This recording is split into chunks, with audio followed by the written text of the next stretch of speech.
Nobody came back for her. Not in the first year. Not in the 5th. Not in the 10th. For 18 years, one woman lived completely alone on a windswept island in the Pacific Ocean. No tools she hadn't made herself. No food she hadn't caught herself.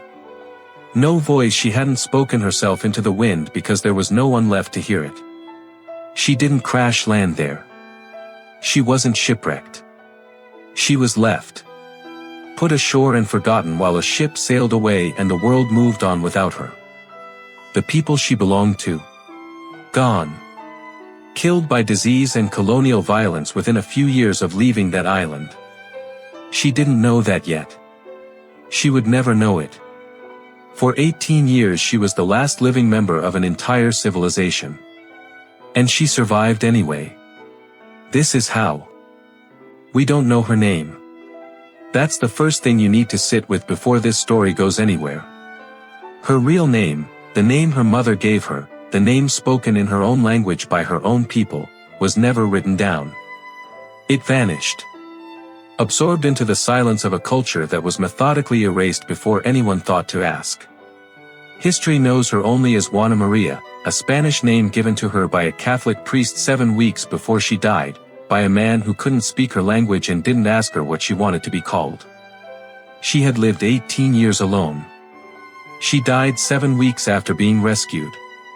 And the only name history preserved is the one assigned to her by strangers in the last days of her life. That tells you almost everything you need to know about how this story was treated by the people who should have told it better. We're going to tell it better. San Nicolas Island sits in the Pacific Ocean, 61 miles off the coast of Southern California. If you look at it on a map, it seems close enough, a small dark shape in the channel between the California coast and the open sea. Don't let the map fool you. San Nicolas is one of the most exposed, wind-battered pieces of land on the California coast. Constant ocean gales reshape everything on its surface. The vegetation grows practically flat, sculpted horizontal by wind and salt until it looks less like plants and more like the island trying to press itself against the ground. Fog rolls in thick and stays. Fresh water is scarce. The cliffs drop straight into restless ocean. It is not a place that welcomes you. And yet humans had lived there for thousands of years. The Nicoleno people, her people, had built an entire world on that island. Not easily. Not softly. But with the accumulated intelligence of generations who had learned exactly how this place worked, how to read the tides, how to navigate the kelp forests in handmade vessels, how to take seals from the beaches and abalone from the rocks and fish from the cold Pacific waters. They knew this island the way you know the rooms of your house in the dark. Their isolation had protected them for centuries. Then the Russians arrived. Here's what happened quickly, because it matters and it's not the center of this story, but you can't understand what comes next without it. Russian fur traders arrived in the early 1800s. They brought Aleut hunters after sea otters, animals whose pelts were worth enormous sums on international markets. They also brought violence and disease. The Nicoleno, who had survived in isolation for millennia, had no immunity to European pathogens and no military capacity to resist armed traders with commercial interests backed by powerful governments. Within a few decades, the population that had sustained itself on San Nicolas for thousands of years had been destroyed. Not diminished. Destroyed. By the 1830s, only a handful of Nicoleno remained. And in 1835, Spanish Franciscan missionaries arrived with a ship to remove them to the mainland. Their stated goal was protection and conversion. What actually happened was chaos. A storm was approaching. There wasn't enough time. People scrambled aboard with whatever they could carry. Accounts differ on exactly what went wrong, but every account agrees on one thing: when the ship sailed away, one person was left behind. Whether she jumped off at the last moment. Whether she was searching for someone. Whether she simply wasn't counted. Nobody recorded the truth carefully enough for history to know. What history knows is the result. She was alone. Stop for a moment and actually imagine this. You are standing on a windswept island. The ship that was supposed to take you to safety is getting smaller on the horizon. There is no phone. No radio. No signal fire that anyone will see. The next ship to stop at this island might come in weeks, or it might never come at all. You don't know which. And you won't know for 18 years. Some accounts suggest she wasn't entirely alone at first. There may have been a young son with her in those early days. And if that's true, what happened to him makes everything harder. He drowned. Probably attempting to paddle a small canoe through rough water toward the departing ship. Or toward the mainland. The details are uncertain. The outcome is not. If she had a son, she lost him too. And after that, there was no one left who spoke her language. No one left who shared her memories. No one left who knew her name. The silence that followed was not the comfortable quiet of a person choosing solitude. It was the silence of a person who had lost everyone and everything and was still breathing anyway. Here is where most survival stories lean on the word resourceful. They tell you she was resourceful, she adapted, she survived. And then they move on. We're not moving on. Because what she actually did, in the specific physical reality of that island, day after day for 18 years, is more extraordinary than the word resourceful can carry. She built shelters. Not tents. Not temporary structures. Actual shelters, designed and positioned by someone who understood this island's wind patterns, seasonal changes, and microclimates from a childhood of living on it. One of them was built using the rib bones of a massive beached whale as the frame, bones larger than most people are tall, hauled and positioned by one person working alone. Driftwood, grass, and packed earth completed the structure. When conditions changed, she built differently. Lighter structures for seasons when she needed to move. Heavier ones for the months when the storms came. She made clothing. Without metal needles. Without woven fabric. Without any store, market, or other human being to trade with. She worked seal skins and bird feathers into garments using bone needles she had shaped herself from materials available on the island.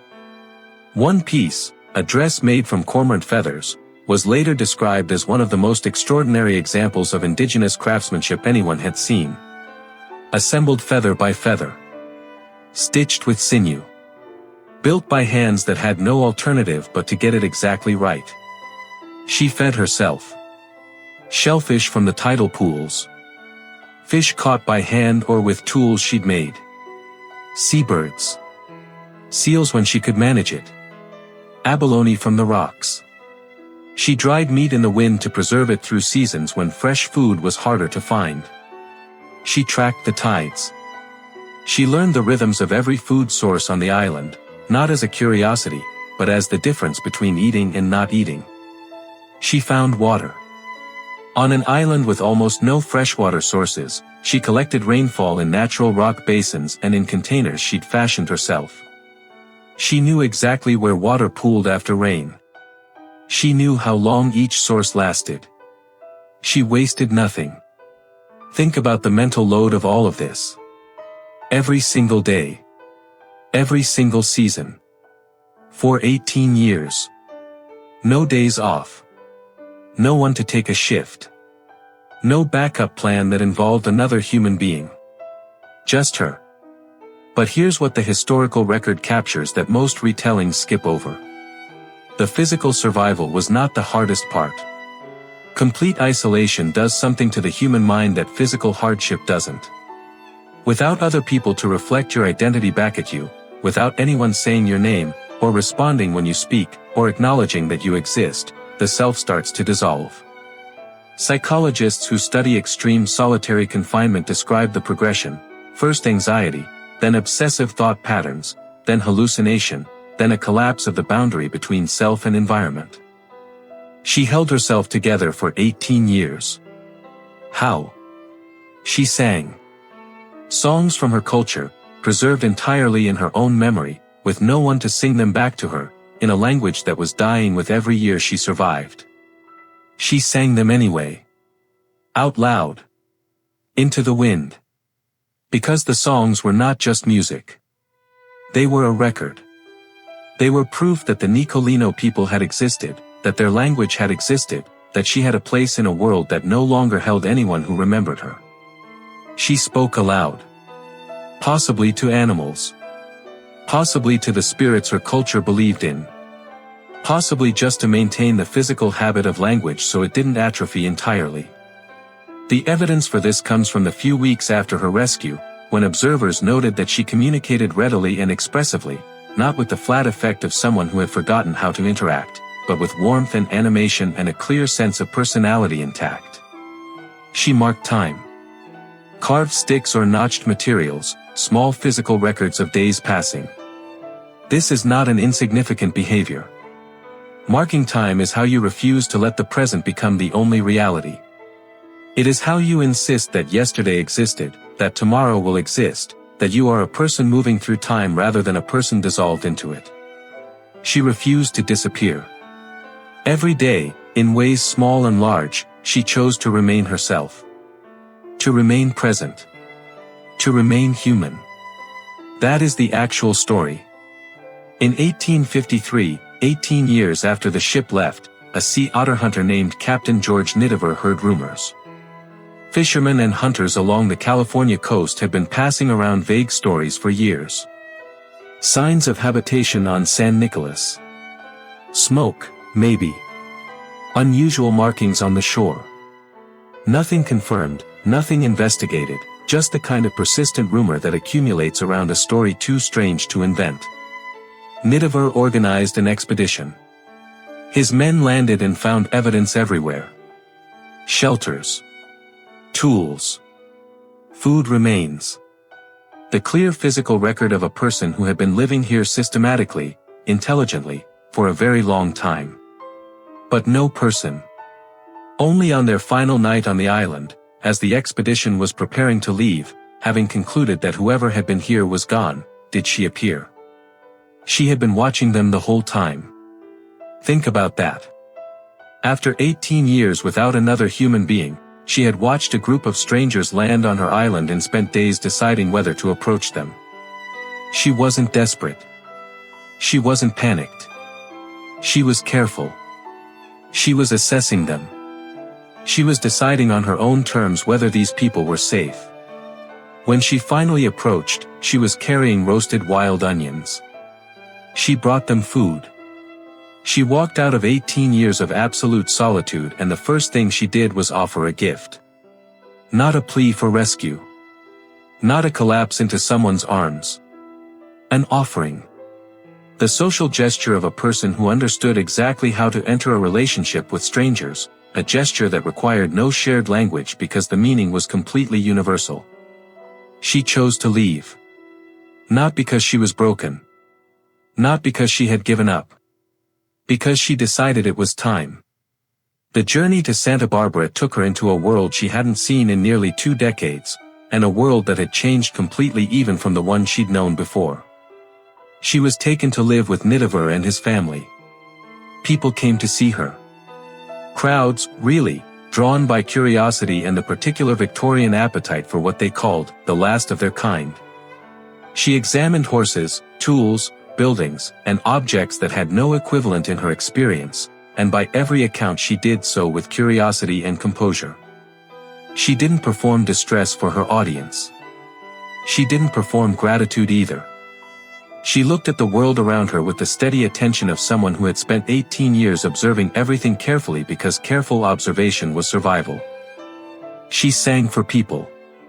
She was remembered as warm, present, and engaged. But her body was already failing. 18 years of a narrow, specific diet had tuned her digestive system to what San Nicolas provided. The abundance of Santa Barbara, new foods, rich foods, foods from agricultural and industrial systems her body had never encountered, overwhelmed her completely. Dysentery set in. Her immune system had no defenses for the pathogens that ordinary civilian life carried casually. 7 weeks after her rescue, she died. 7 weeks. She survived 18 years alone in one of the most demanding environments on the California coast. She outlasted every other member of her people. She maintained her mind, her skills, her identity, and her warmth through nearly 2 decades of total isolation. And civilization killed her in 7 weeks. Before she died, she was baptized by a Franciscan priest and given the name Juana Maria. The ceremony was performed in uncertainty. The priest wasn't sure she understood what was happening, and he had no way to ask her in her own language. The name was assigned, not chosen. The artifacts she left behind fared little better than her name. The tools she had made over 18 years. The clothing. The bone needles. The containers that had held water in a place where water was almost impossible to find. Many were collected after her rescue and held in museums. Then the 1906 San Francisco earthquake happened. The fires that followed destroyed the collections that held most of what remained of her life on that island. The cormorant feather dress, the one that had been described as an extraordinary work of indigenous craftsmanship, was reportedly sent overseas for preservation and study. It was never seen again. Decades later, Scott Odell wrote a novel called Island of the Blue Dolphins. A fictionalized version of her story. Generations of children read it. Many of them grew up and became archaeologists and historians who went back to San Nicolas Island with the specific intention of finding physical evidence of her survival. They found it. The whalebone shelter. The stone tools. The food remains. The physical proof that she had lived exactly as the stories described, not as a myth, not as a symbol, but as a human being solving practical problems in a specific place over a long period of time. The evidence was there. It had been there all along. Waiting, the way she had waited. Patient. Certain of its own reality even when no one was looking. Her real name is gone. The language she sang into the wind for 18 years died with her, the last native speaker of a language that had been spoken on San Nicolas Island for thousands of years. The artifacts are gone. The grave is unmarked, or rather, marked by a small plaque installed in the early 20th century, long after anyone who might have known her was also gone. What remains is the fact of what she did. She did not choose isolation. It was forced on her by colonial violence, missionary carelessness, and a ship that sailed away without making sure everyone was on it. But she chose everything that came after. Every shelter she built. Every meal she caught. Every song she sang into the wind. Every morning she woke up and decided to keep going when keeping going meant doing everything alone, again, with no end point visible and no guarantee that anyone would ever come. That's not heroism in the dramatic sense. It's something quieter and harder. It's refusal. The refusal to disappear simply because the world stopped looking. For 18 years, she kept existing. Loudly, in her own way, in her own language, in her own songs sung to no one on a windswept island 61 miles from the coast. And eventually, the world looked again. It was almost too late. But she was still there.